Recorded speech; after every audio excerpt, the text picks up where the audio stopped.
It's a Joey Bravo wake up show. Good morning and happy Monday. It is the first Monday of 2021. Isn't it crazy to believe it's 2021? Yeah, it's the first show of the year for us. And we've been gone for a couple weeks. Yes, we'll on a little vacay. Kind of, sort of, in a little bit. Sorta. It was half and half. Like, I'm going to let you guys in on the secret, man. I had COVID, I had the Rona. And it sucked. Yeah, I can only imagine. Oh, it was rough, man. It was rough for at least a good 5 days. It was really rough. I mean, I went from having a hard time breathing to fevers, body aches. No taste, no smell. No taste, no smell. Oh goodness, it was miserable. But hey, at the same time, I'm sure you were able to kind of think about life for a second. Yeah, I had an epiphany of sorts. I was like, dang, what am I doing with my life?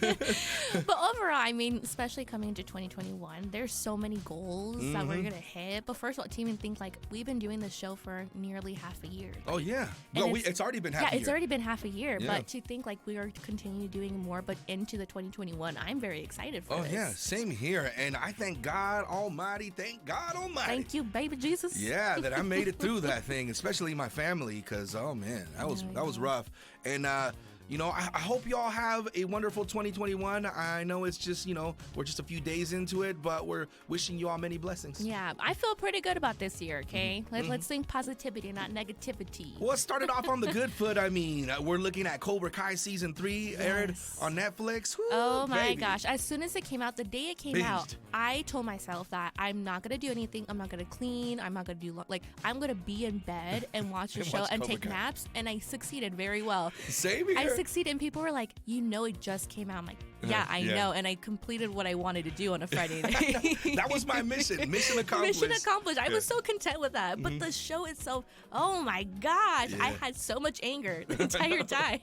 If you haven't seen Cobra Kai yet, you should start watching it. I'm not going to give you any more details on the whole situation because I don't want to give away. But come on, like karate. Yeah, like it's karate. It's karate. 80s, you know, like mixed in with the nostalgia I think they Daniel balance. LaRusso I think they balance it very well for that. Like I love it so much, and hearing like the songs and characters, it was just like it's such a good feeling. And speaking of the 80s, they're gonna reboot another classic. Yes, and honestly, I'm very excited for their aspect as how they're gonna take on this. Yeah, for sure. And Michael B. Jordan's doing another directing. yeah, this dude is making big moves in 2021, and we're gonna talk about it coming up. Sippin' on Tea with Aaliyah Marie. He said, what? Time for Sippin' on Tea with Aaliyah Marie. It's the Joey Bravo Wake Up Show. Aaliyah Marie. I finally did it. I'm gonna tell you. I finally did it. I finally got on TikTok. I wasn't gonna do it because I'm like, man, I got way too many social media apps. Now I'm gonna take on another one. And so I finally did it. Joey Bravo 208, go hit me up on TikTok. Follow him. But hey, in all reality, TikTok is pretty fun. Like it you is can fun. use it to your advantage, I would say. Well, I know you can. I started coming up with all these ideas in my head of what I could create and stuff like that. And some might say I'm a little nerd when it comes to stuff like that because I get really into it, man. Well, I think it's like the perfect platform for you, for your character to be on TikTok. Right, just because I'm a goofball, man. But speaking of nerds, there is a new reboot in the works. Yes, so Seth MacFarlane will be reviving the old rivalry between jocks and nerds. So he is revamping Revenge of the Nerds. But he's not rebooting the entire story itself. He's doing a different take on it. Okay. So pretty much he's going to reimagine what today's nerd culture would even constitute as geeks in the 21st century. Yeah, we're tough and we're nerdy. Right, See, like me, I got muscles, but I'm a little nerdy. Which I think is a great take on that, just because now with the current generation and how that movie has kind of did, it's not the best. So I'm glad Seth MacFarlane was able to take and have this reimagination what it should be. But he's going to be featuring the two twin actors, Keith and Kenny Lucas, which you guys would have known them as their stealing roles on the 22 Jump Street. He's going to be writing this alongside Alex Rubin, who's written for Twilight Zone and Key and Peele, which I'm really excited for Key and Peele because I'm like, this would definitely be funny. And Seth MacFarlane, he's a goofball, so it's like it would only be right to make it. It's going to be raunchy. It's going to be raunchy. Ready for that. Your kids cannot watch it. I'm very sure of that. You couldn't watch the 80s one either, so. Yeah, so this doesn't help with you at all. But it was crazy too because in 2006 they actually attempted to do a remake with Adam Brody, which was on Ready or Not, and Dan Bird, which was on Easy A, but within 2 weeks of production they called it off. And so I think in a way it was kind of good that they called it Yeah, because off. like this isn't going right. Yeah, this isn't going It's right. not gonna be They funny. just didn't feel right, which is great to me because now Seth MacFarlane is taking this role, and we're gonna see what geeks are in 21st century, and I would like to see what that is really. They look like me and you. Right, exactly. We'll be the starring roles. Keith and Kenny, watch out. I'm trying to be a teacher on this movie. Hit me up. Let's do this. And ding, ding, ding. I ain't heard no bell. Aaliyah Marie, let's go. Let's fight. Fight night. Fight night. Well, Michael B. Jordan, my favorite celebrity crush of all time. He's coming back. He's coming back. He's going to make his directorial debut by directing Creed 3. The trilogy. Is complete. Oh my gosh. I'm not going to lie. The second one, it was kind of slow to me. I think the first one was really great, even though the second one did feature Drago and his son. Yes, I did like Perfect. that part. But That fight, though.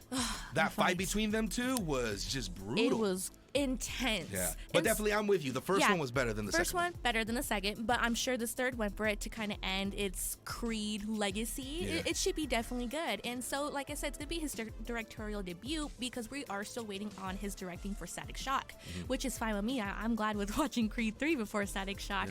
And so there are rumors speculating that Drago will be returning in this one again. Okay. And but they haven't necessarily confirmed what the story plot is. Okay. So you definitely. But it's Michael B. Jordan is actually writing it as well, right? Yeah, he's writing as well. Also, he's taking the Sylvester Stallone approach. Yes, he wow, is. That's cool. And so when he actually was casted in the first Creed, he was promised that he was able to direct one of the movies. And so now his time has come, which I think it's really good because after 2 movies, That's I think very cool. he's a better, kind of concept as to what to expect for this next film. Yeah. I think if they would have made him do the first one, not in a bad way, but I don't think it would have done as well. Yeah. Because you're having Sylvester Stallone, as Rocky being in these movies. And he's like a legendary director He himself. is, he's a legendary director himself. But Sylvester Stallone did reveal that even with Creed 2, this might be his last rodeo now that Jordan is the face of this franchise. Yeah. And it makes me so sad. Because he thinks that they're gonna because they think he's gonna meet his die. demise Yeah, on the and third one. I'm just like, please don't do it because the second one was it was too much for me for Now, that I character. hate to say this, and I hate to even drop this in there like a spoiler in a way, but Rocky 3, that's where Mickey dies. Yeah. On Rocky 3, that's Rocky's mentor and everything. Oh yeah. So it's It's possible. like it's there possible might be to a believe. repeat. Yeah, and so he even quoted, he's like, I thought Rocky back in 2006, he was very happy with it. He kind of knew that era was ended. But then all of a sudden, this young man presented himself and the whole story changed. It went on to a new generation, new problems, and new adventures. And I couldn't be happier because as I step back, because my story has been told, there's a whole new world that is going to be opening up for the audience and for this generation. So he even thanked like the Creed 2 director, Stephen Campbell Jr., and definitely Michael B. Jordan for making that possible.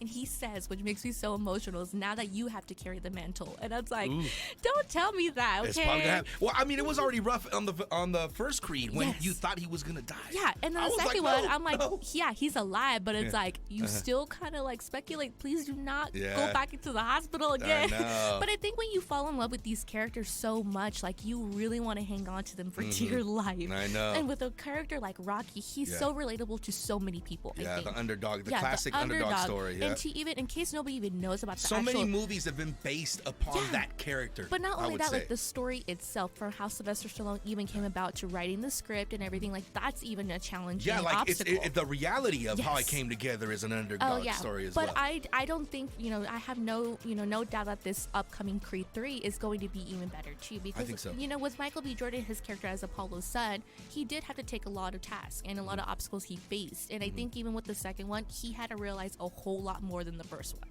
Yeah, well, I'm ready for this. Let's get ready to rumble.